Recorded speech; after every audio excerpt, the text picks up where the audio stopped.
Right, so the Army is kind of translating what they would do in a war zone and putting it inside the event center here at CenturyLink. And that's a full hospital. We're talking operating capabilities, labs, a blood bank.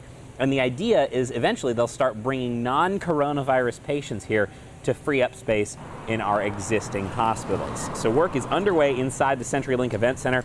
It's going to be 148 beds, 48 of which are intensive care units and 100 are what's called intermediate care wards. Again, the Army says this will not be for COVID-19 patients. Instead, it's more for folks that might be in a car crash or break a bone, and it's an adaptation of what they usually do, but patients wouldn't know the difference from a civilian hospital, according to the commander, as they get ready to open. So we expect sometimes next week. It's conditions based. So normally a field hospital is set out in a war theater, and so some of the things that you would see in a normal hospital we don't bring inherently, and so we're relying on contracts to provide that to us. So sometime next week is we expect to be open.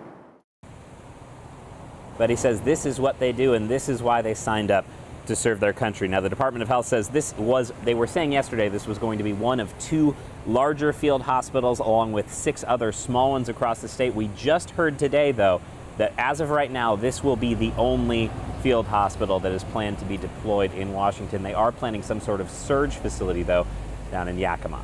Live in Seattle, I'm Michael Crow, King 5 News.